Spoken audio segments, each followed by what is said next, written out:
ಅಂದ ಚಂದಾದ ಮನೆ ಇತ್ತು. 2 ಗಂಡು ಮಕ್ಕಳು. ತಂದೆ ತೀರ್ಕೊಂಡಿದ್ದ. ಹೇಳ್ತಾರ, ತಂದೆ ತೀರ್ಕೊಂಡ್ರ ತಾಯಿ ಇರ್ಬೇಕಂತ ಮಕ್ಕಳಿಗೆ. ಎಷ್ಟು ಮಜಾ ಅದ. ತಾಯಿ ತೀರ್ಕೊಂಡು ತಂದಿದ್ರ ಮಕ್ಕಳ ಹಣೆ ಬರೇನಾಗ್ತದೆ, ಬಹಳ ಕಷ್ಟ.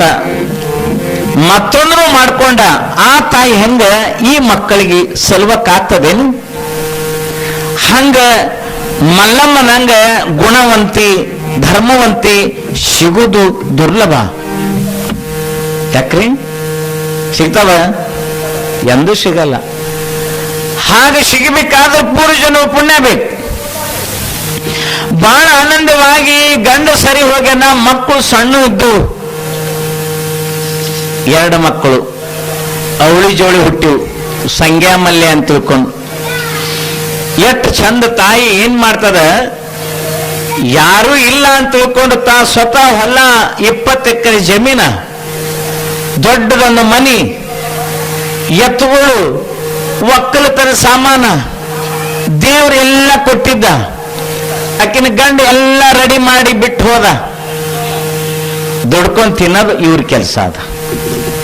ಹೌದಲ್ವಾ? ಪರಮಾತ್ಮ ನಮ್ಗೆ ಹಂಗ ಮಾಡ್ಯಾನ. ಹೋಗೋ ಭೂಮಿ ಮ್ಯಾಗ ನಿನಗೆಲ್ಲ ವ್ಯವಸ್ಥೆ ಮಾಡ್ತೀನಿ, ಹೋಗಲ್ಲಿ ಇಟ್ಟೆ ನಾ ಹೇಳ್ದಂಗ ಚಂದಾಗ ನಡಿ, ನಿನಗೇನೆಲ್ಲ ಕೊಡ್ತೀನಿ. ಇಷ್ಟಾದ ಮ್ಯಾಗ ನೆರಮನೆಯವ್ರು ಅಂತಿದ್ರು, ಏನ ತಾಯಿ ಮಾಧವ, 2 ಮಕ್ಕಳಿಗೆ ನೀ ಹೆಂಗ ಬೆಳೆಸ್ತಿ? ಅಭಿಮಾನಿ ತಕ್ಕಿಗೆ ಗಂಡ ತೀರಿದ್ರು ಕೂಡ ನನ್ನ ಮಕ್ಕಳನ್ನ ಬೆಳೆಸ್ತೀನಿ ಅನ್ನುವಂಥ ಛಲ ಇತ್ತು, ಪರಿಶ್ರಮ ಇತ್ತು. ನನ್ನ ಮಕ್ಕಳಿಗೆ ಒಳ್ಳೆಯದನ್ನಾಗಿ ಮಾಡ್ತೀನಿ. ಹಿಂದಿನ ಕಾಲಕ್ಕೆ ಬರೀ ಒಕ್ಕಲತನ ಮನೆಗಳಿದ್ದು. ಹಿಂದಕ್ಕೆ ಎಲ್ಲರೂ ದನ ಕೈದಾರ. ಕೃಷ್ಣ ದನ ಕೈದಾನೆ, ನೀವು ದನ ಕೈದಿರಿ, ನಾವು ದನ ಕೈದಿರಿ, ಎಲ್ಲರೂ ದನ ಕೈದಾರೆ. ಹಿಂದಿನ ಕಾಲದ ಒಕ್ಕಲತನ ಮನೆತನ. ಮಕ್ಕಳನ್ನ ಒಂದು ಚಂದಾದ ಆಕಳುಗಳನ್ನ ಸಾಕಿ ಆಕಳ ಹಾಲನ್ನ ಕುಡಿಸಿ ಹುಲಿ ಹಂಗ ಮಾಡಿದ್ಳು ಹೂವ. ಹುಲಿ ಊರಾಗಂತೀವಿ, 2 ಹುಲಿ ಹೊಂಟವ್ ನೋಡ ಅಂತಿದ್ರು. ನೋಡಿ ತಾಯಿ ಎಷ್ಟು ಪ್ರೀತಿ ಮಾಡ್ತದಂದ್ರೆ ಮಕ್ಕಳಿಗೆ ಹೆಂಗ ಜೋಪಾನ ಮಾಡ್ತಾಳಲ್ಲ.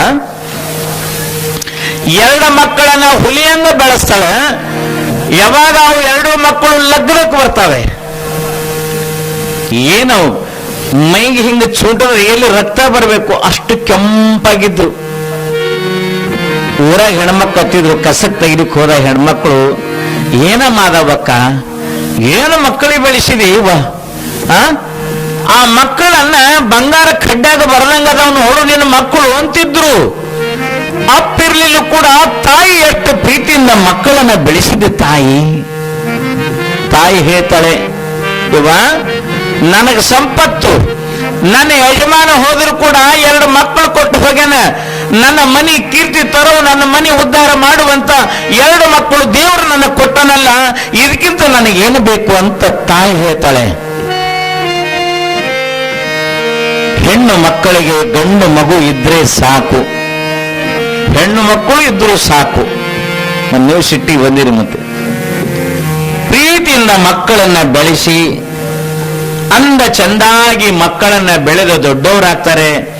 ಮದಿ ಮಾಡ್ಬೇಕಂತ ತಿಳ್ಕೊಡ್ಕಿದ್ರೆ ಹೊಲಕ್ಕೆ ಹೋದ್ರ 2 ಅಣ್ಣತಮ್ಮರು ಹೊಲ್ಲಾಗ ಹೋದ್ರಂದ್ರ ಒಬ್ಬ ಕೊನಿ ಕಡಿತಿದ್ದ, ಒಬ್ಬ ಗಳೆ ಹೊಡಿತಿದ್ದ, ಒಬ್ಬ ನೇಗಲು ಹೊಡಿತಿದ್ದ, ಒಬ್ಬ ಕೊನಿ ಕಡಿತಿದ್ದ. 20 ಎಕರೆ ಜಮೀನು ಹೆಂಗ ಮಾಡ್ತಿದ್ರು ಅಂದ್ರ ಹಿಂಗ ಮೈ ಮಣ್ಣು ಮಾಡ್ಕೊತಿದ್ರು, ಹಂಗ ದುಡಿತಿದ್ರು. ಯಾವ ಚಟ ಇಲ್ಲ. ಎಲ್ಲರೇ ಯಾರ ಕಟ್ಟಿ ಹೋಗಿ ಯಾರ್ದಾರ ಮಾತಾಡ್ಕೊಂತ ಸುಮ್ಮನೆ ಟೈಮ್ ಪಾಸ್ ಮಾಡ್ತಿದ್ದಿಲ್ಲ ಮಕ್ಕಳು. ಹಗಲೆಲ್ಲ ದುಡಿತಿದ್ರು. ರಾತ್ರಿ ಬಂದು ಮನೆಗೆ ಬಂದು ಹಣಿಮೆಗೆ ಇಬಿಟ್ಟು ಹಚ್ಕೊಂಡು ತಾಯಿಗೆ ನಮಸ್ಕಾರ ಮಾಡಿ ಗಟ್ಟಿ ಹಾಲ, ಎಮ್ಮೆ ಹಾಲಲ್ಲ ಆಕಳ ಹಾಲ, ಆಕಳ ಹಸಿ ಹಾಲ ಒಂದು 10 ರೊಟ್ಟಿ ಗಂಗಳ ಹಾಕಿದ್ರೆ 10 ರೊಟ್ಟಿ ಎಲ್ಲಿ ಹೋಗಿದೆ ಗೊತ್ತಾಗ್ತಿದ್ದಿಲ್ಲ. ಹಂಗ ಉಣಿಸ್ತಿದ್ರು ಹಿಂದಿನ ಕಾಲದ ತಾಯಿದರು.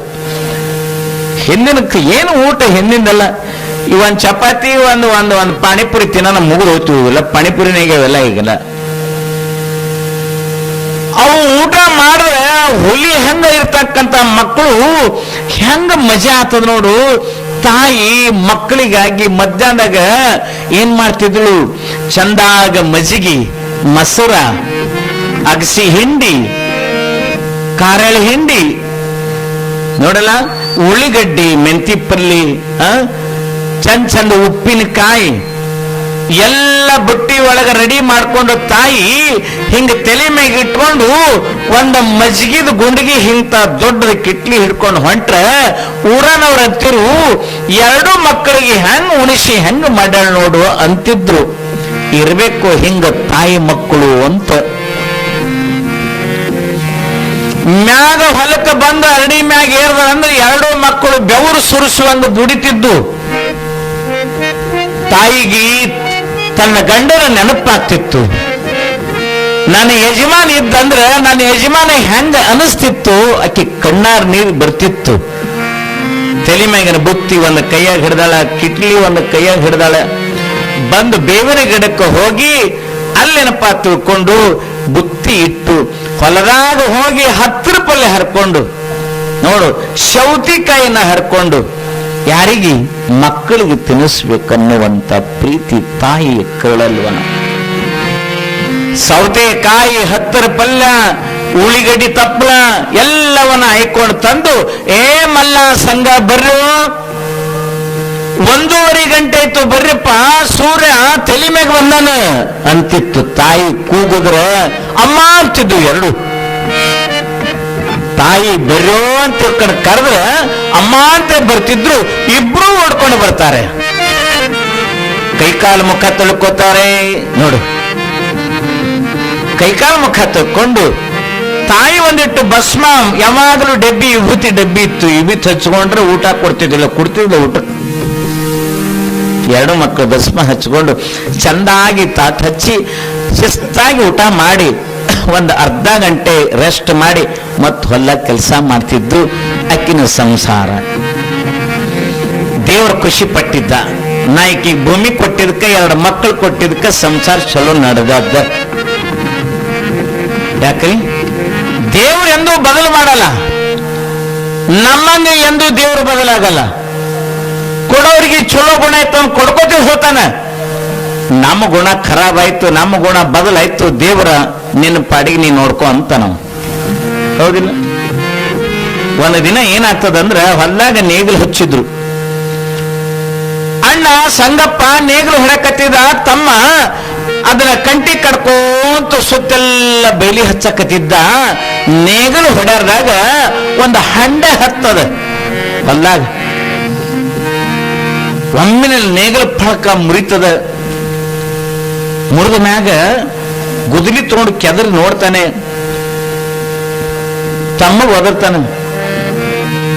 ಏ ತಮ್ಮ ಇಲ್ಲಿ ಬಾಯಿಲಿ ಏನದ ನೋಡೋಣ ಬಾಯಿಲಿ. ಎರಡೂ ಅಣ್ಣತಮ್ಮರು ಕೆದರಿ ಭೂಮಿ ಆಗ ತೆಗೆದು ಹಿಂಗ ಹೊರಗಿಡ್ತಾರ. ಬಂಗಾರ ತುಂಬಿದ ನಾಣ್ಯ ತುಂಬಿದಿತ್ತು. ನಿಮಗ್ ಸಿಕ್ಕರೆ ಹೆಂಗಾತದ ಹಣೆ ಬಾರ, ಮೊದಲು ಕೂಡ್ರಿ ಏಪೋರ್ ಅಂತಾರ. ಹಾರ್ಟ್ ಅಟ್ಯಾಕ್ ಆಗಲತ್ತಾವ ಎಲ್ಲಕ್ಕೆ ಹಿಂಗೆ ಹಿಡಿದು ನೋಡ್ರದಾಗ. ಯಾಕಂದ್ರೆ ಮತ್ ಪೈಲ 3 MLA ಆಗ್ಬೇಕತ್ತ ನೀವು ಸಿಕ್ಕಾಗ. ಇಟ್ಟು ಆಶೆ ಇರ್ತದ, ಆಶೆ ಇಲ್ಲ. ಅದು ಎಲ್ಲ ಎಳ್ಕೊಂಡು ಹೊರಗೆ ತಂದು ನೋಡ್ತಾನೆ. ತಮ್ಮಗ್ ಹೇಳ್ತಾನ, ನೀ ಎತ್ತುಗಳಿಗೆ ನೀರು ಕುಡ್ಸೋಣ ಬಾ ಹೋಗು. ಅವೆಲ್ಲ ತುಂಬಿ ಒಂದ ಗಿಡದ ಬುಡಕ್ಕ, ಕಂಟಿ ಬುಡಕ್ಕೆ ಹೆದರಿ ರಾತ್ರಿ ಒಯ್ಬೇಕಂತ ತಿಳ್ಕೊಂಡು ಒಯ್ದು ಚೀಲ ಮುಚ್ಚಿಟ್ಟು